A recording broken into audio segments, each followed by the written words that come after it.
ఈరోజు టాపిక్ ఏంటి అని అంటే ప్రకాశం జిల్లాలో కొత్తగా పెళ్ళైన అమ్మాయి పెళ్ళైన రెండో రోజునే ఉరివేసుకుని ఆత్మహత్య చేసుకుంది. నిజంగా ఆ అమ్మాయిని చూస్తే ఎంత అందంగా ఉందంటే బొమ్మలాగా ఉంది. ఇంత కూడా పేరు పెట్టడానికి లేదు. సుస్మిత ఆ అమ్మాయి పేరు. అయితే ఎందుకు ఆత్మహత్య చేసుకుందనేది ఎవరు కూడా సరిగ్గా వివరాలు చెప్పలేకపోతున్నారు. అలాగే ఏదైనా సూసైడ్ లెటర్ రాసిందా అని అంటే అది కూడా ఏమీ కనిపించట్లేదు. కానీ 16వ తారీఖున పెళ్ళై 18వ తారీఖున ఆత్మహత్య చేసుకుంది. ఇంత బాధపడే విషయం అండి. పెళ్ళి చాలా గ్రాండ్గా చేశారు. అంగరంగ వైభవంగా పెళ్లి చేశారు.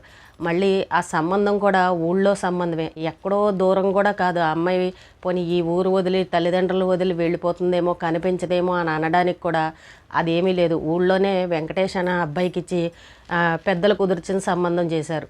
ఎందుకు చనిపోయింది అని ప్రాథమికంగా ఆలోచిస్తూ ఉంటే బంధువులు చెప్తున్న విషయం ఏంటంటే ఈ అమ్మాయి గతంలో ఒక అబ్బాయిని ప్రేమించింది.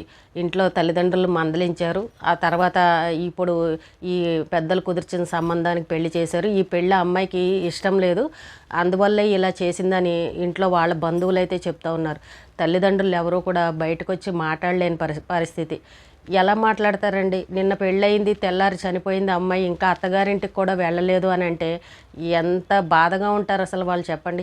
అసలు పిల్లల మనస్తత్వాలు ఎక్కడికి వెళ్ళిపోతున్నాయి? చదువుకున్న వాళ్ళు అయ్యుండి తల్లిదండ్రులు పరుగు పోతుంది, తల్లిదండ్రుల మాటను గౌరవించాలని తలొంచి పెళ్లి చేసుకుంది. మరి పెళ్ళైన రెండో రోజే చనిపోతే మరి ఇప్పుడు కూడా తల్లిదండ్రుల పరుగు పోయినట్టే కదా. ఇప్పుడు అబ్బాయి వాళ్ళు కూడా రకరకాల మాటలు మాట్లాడతారు, ఇటు బంధువులు మాట్లాడతారు, చూసిన జనాలు ప్రతి ఒక్కరూ మాట్లాడతారు. ఏంటి పెళ్ళైన రెండో రోజే చనిపోయిందని ఎవరైనా సరే ఇప్పుడు అనుమానించాల్సిన పరిస్థితి వచ్చింది. మళ్ళీ పెళ్లిలో చక్కగా నవ్వుతూ అందరితోనూ బాగానే ఉంది. ఆ అబ్బాయితో కూడా సంతోషంగానే కనిపించింది. ఎక్కడ తన మొహంలో బాధ అనేది కనిపించలేదంట. అయినా కూడా మరి ఎందుకు ఈ రకంగా చేసిందనేది ఎవరికి అర్థం కావట్లేదు. అప్పగింతల టైంలో కొంచెం ఎమోషనల్గా బాధపడుతూ ఉంటారు. మా అమ్మాయిని మీకు అప్ చెప్తున్నాము, జాగ్రత్తగా మీరే చూసుకోండి, తప్పులు ఏమన్నా చేసినా కొంచెం మా అమ్మాయిని క్షమించండి అని ఇలా కొంచెం బాధపడుతూ అప్పగింతలు అప్ చెప్తూ ఉంటారు. అలాంటప్పుడు ప్రతి ఒక్కరూ బాధపడుతూ ఉంటారు. ఆ సమయంలోనే అమ్మాయి ఏడ్చింది. ఇంకా అమ్మాయి అప్పుడు మనసులో అనుకున్నట్టుంది, ఇంకా నేను అత్తగారింటికి వెళ్ళాను అని అంటే ఇంకా నేను అన్నీ దూరం అయిపోతాను, ఇంకా అన్నీ కోల్పోతాను, నేను ఇంకా నా జీవితం వేస్ట్ అయిపోయింది అని ఏదో మొత్తానికి బాధ అయితే ఆ అమ్మాయి మనసులో పెట్టుకుని ఈ రకంగా చేసిందని బంధువులు అయితే చెప్తూ ఉన్నారు. ఏది ఏమైనా కూడా పిల్లలందరూ చదువుకున్న వాళ్ళు, తెలివిగల వాళ్ళు, ఇంత చిన్న విషయాలకి ఎందుకు ఈ రకంగా ప్రాణాలు తీసుకుంటున్నారో అర్థం కావట్లే. ఆ అమ్మాయికి జీవితం ఎంత జీవితం ఉందండి, అందమైన జీవితం, చక్కగా గ్రాండ్గా పెళ్లి చేశారు. ఆ అబ్బాయి కూడా ఊళ్ళో సంబంధమే, దూరం ఎక్కడో కాదు, పోనీ తెలియని అబ్బాయి కూడా కాదు, తెలిసిన సంబంధం, పెద్దవాళ్ళు కుదిర్చిన సంబంధం. అయినా కూడా ఆ అమ్మాయి ఈ రకంగా చేసిందనంటే ఎంత బాధపడే విషయం అంటే పిల్లలు ప్రతి ఒక్కరూ తెలుసుకోవాలి. ప్రేమించి పెళ్లి చేసుకుంటే ఏదో అక్కడే అందమైన జీవితం ఉంటుంది, పెద్దవాళ్ళు చేసిన పెళ్ళిళ్ళు గోతులోకి తోసేసినట్టు ఉంటాయని ఎందుకు ఊహించుకుంటున్నారో అర్థం కావట్లేదు. అసలు ప్రేమించి చేసుకున్న వాళ్ళకి ఎన్ని కష్టాలు ఉంటాయో, అటు పెద్దవాళ్ళని ఇటు పెద్దవాళ్ళని వదిలేసి ఎదిరించి పెళ్లి చేసుకుంటే ఎన్ని బాధలు ఉంటాయో అసలు వాళ్ళు ఎవరన్నా ఆలోచిస్తారా? వెళ్ళిపోతారు పెళ్లి చేసుకుని. ఆ టైంలో ఆ మోజులో ఆ అబ్బాయి ఒక్కడే కనబడతాడు. వాళ్ళిద్దరికీ ఒకరికొకరే వాళ్ళకి ప్రపంచం అనుకుంటారు తప్ప ఇటు తల్లిదండ్రులు ఉండరు, అటు తల్లిదండ్రులు ఉండరు, బంధువులు ఉండరు, ఎవరు ఉండరు. ఏకాకలాగా బతకడమే ఆ ప్రేమించి చేసుకుంటే. ఆ తర్వాత కొన్ని రోజులు ఆ సంతోషం గడిచిన తర్వాత అప్పుడు ఏ పిల్లలో ప్రెగ్నెంట్ అలాంటివన్నీ వస్తాయి. వచ్చినప్పుడు ఆ సమయంలో అర్థమవుతుంది ఈ కష్టం అంటే ఏంటి అనేది. అటు అమ్మా నాన్న ఉండాలి, చెప్పేవాళ్ళు ఉండరు, అత్తగారు మామగారు ఎవరు ఉండరు, బంధువులు ఉండరు, ఏం చేయాలో అర్థం కాదు. అసలైన ఇబ్బందులన్నీ అప్పుడు వస్తాయి. ఈ ప్రేమించి చేసుకున్న వాళ్ళు ఎవరైతే ఉంటారో కష్టాలు అనేవి అలాంటి టైంలో మొదలవుతాయి. పిల్లలు పుట్టిన తర్వాత ఎన్ని ఉంటాయండి. అదే మనం ఇంట్లో పెద్దవాళ్ళు ఉన్నారనుకో, సపోర్ట్గా ఉంటారు, ప్రతిదీ చూసుకుంటారు, పుట్టింటికి తీసుకువెళ్ళి మరీ డెలివరీ చేయించి పంపిస్తారు, చిన్నపిల్లలకి ఏదైనా అండగా ఉంటారు, చూసుకుంటారు చక్కగా. కానీ అలా ప్రేమించి ఇల్లు వదిలి వెళ్ళిపోతే అలాంటి వాళ్ళకి ఇవన్నీ ఉంటాయండి, అన్నీ దూరం అయిపోతాయి. ఎవరూ మాట్లాడరు, ఇంకా ఒంటరిగా బతకాలి. కొన్ని రోజులు అయిన తర్వాత అప్పుడు వీళ్ళకి తెలివికి ఊహకు వస్తారనమాట. అయ్యో నేను తప్పు చేశానే, మమ్మల్ని అందరూ వదిలేశారే, అమ్మ నాన్న చెప్పిన పెళ్లి చేసుకుంటే బాగుండు, నాకు ఎవరు తోడలేరు, మమ్మల్ని ఎవరు పట్టించుకోవట్లేదని అప్పుడు బాధపడతారు. ఇలాంటివన్నీ ఉంటాయనే పెద్దవాళ్ళు వద్దు, ఎందుకు మీకు ఆ వయసు ప్రభావం వల్ల ఇలా చేస్తున్నారని ఇంట్లో ఏ తల్లిదండ్రులైనా మందలించి అది చేసే తప్పమ్మా అని చెప్తారు ఎవరైనా సరే. ఎవరో ప్రేమించిందని అంటే వద్దని మందలించారు. చక్కగా ఇంట్లో పెద్దవాళ్ళు చూసి సంబంధం చూసి చేశారు. కానీ ఈ అమ్మాయి అదే మనసులో పెట్టుకుని అదే స్వర్గం అదే ప్రపంచం అనుకుని పెళ్ళైన రెండో రోజే ఆత్మహత్య చేసుకుని తల్లిదండ్రులకి పరువు తీసింది. చూసారండి, ఇప్పుడైనా తల్లిదండ్రులు అంటారు కదా, ఆ అమ్మాయి ఏదో పరువు కోసం పెళ్లి చేసుకుంది, ఇప్పుడు చనిపోయింది. నలుగురు నాలుగు రకాల మాటలు అంటారు. అదే ఒక వారం తర్వాత, ఇంకో 10 రోజుల తర్వాత, ఒక నెల రోజుల తర్వాత కనుక ఈ పని చేసింది అని ఉంటే అత్తగారు వాళ్ళు నిన్ను అనేవారండి. అప్పుడు పరిస్థితి ఏ రకంగా ఉండదు? ఆ అబ్బాయిని అనేవారు, వాళ్ళ అత్తగారు వాళ్ళు అనేవారు, ఈ కేసులు గొడవ, మీరే ఏదో అన్నారు, మా అమ్మాయిని మీరే ఏదో చేశారని మొత్తం వాళ్ళ ఫ్యామిలీని మొత్తం ఇదైపోయే పరిస్థితి వస్తుంది. కానీ ఈ అమ్మాయి చూసారా, పెళ్ళైన రెండో రోజే ఈ రకంగా చేసిందనంటే ఈ మాట ముందే చెప్పుంటే అసలు ఇంత గొడవ జరిగేది కాదు కదా.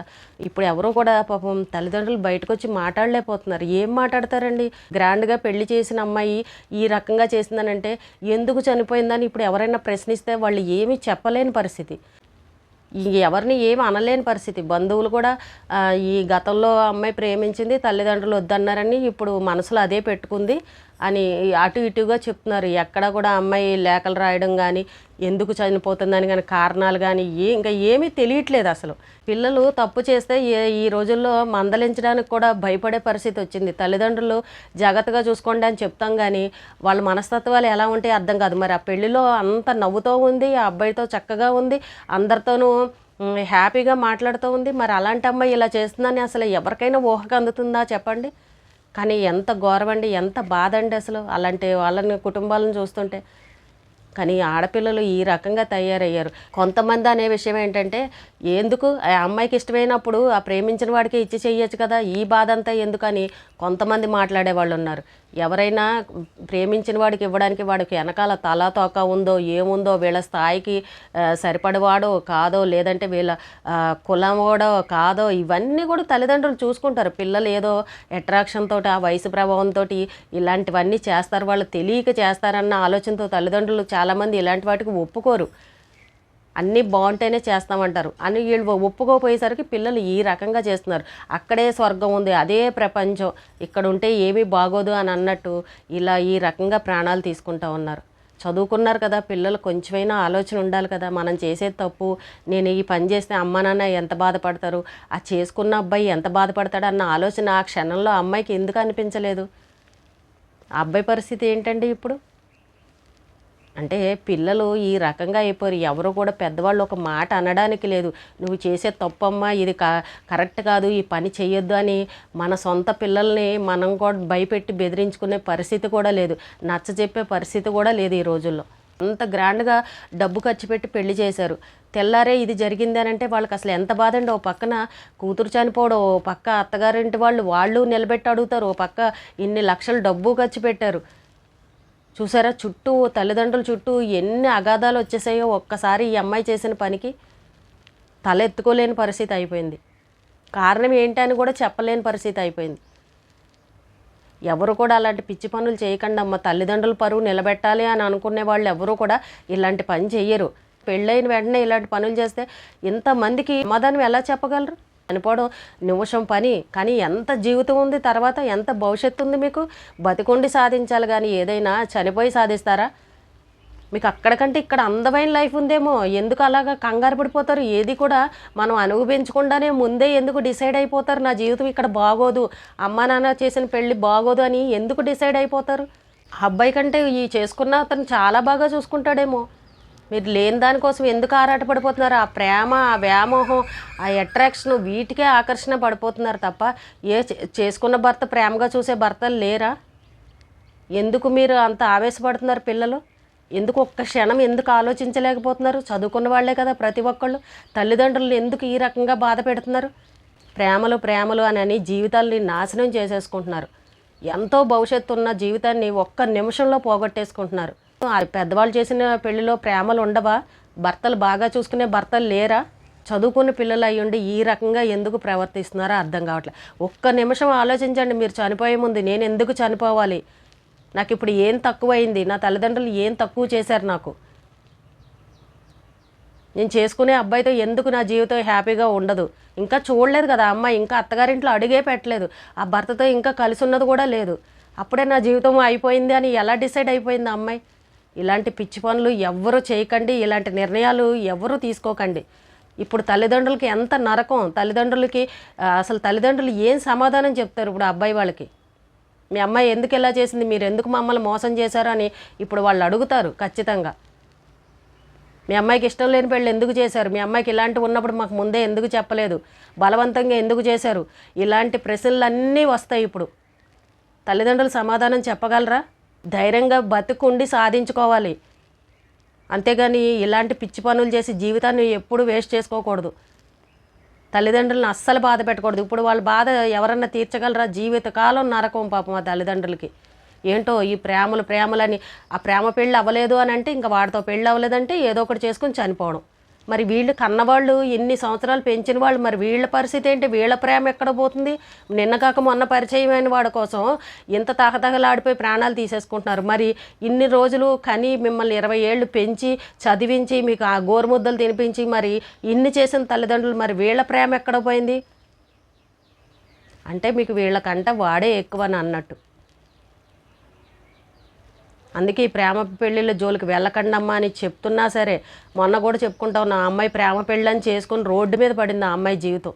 నాలాగా ఎవరో చేయొద్దని దండాలు పెట్టింది. ఇలాంటి వాళ్ళని చాలామందిని చూసాం మనం. బాగున్న వాళ్ళు ఎక్కడో కొంతమంది. అయినా కూడా పిల్లల్లో తెలివి అనేది రావట్లే. అమ్మా నాన్నని ఎందుకు ఏడిపించాలి అని ఎవ్వరికీ అర్థం కావట్లే. ఇంకా చక్కగా ఈ బొమ్మలాగా ఉన్న అమ్మాయిని చూస్తుంటే నిజంగా ఎంత అందంగా అనిపించిందో. ఆ అమ్మాయి ఎందుకురా జీవితం నాశనం చేసుకుంది పాపం పిచ్చి పిల్ల అని అనిపిస్తోంది. పెద్దవాళ్ళు చెప్పారు ఇది వద్దు అని అన్నారంటే దాంట్లో చాలా అర్థం ఉంటుంది. కొంతమంది పిల్లలు ఇంతే సైలెంట్గా ఉండి చేస్తారు, వాళ్ళ మనసులో ఏముందో ఏది చెప్పరు. బాధపడేది తల్లిదండ్రులు. ఈ పిల్లలు చేసిన తప్పుల వల్ల తల్లిదండ్రులు శిక్ష అనుభవించాల్సిన పరిస్థితి. ఈ రోజుకి ఇదేనండి. రేపు మళ్ళీ ఒక మంచి విషయంతో మళ్ళీ కలుద్దాం.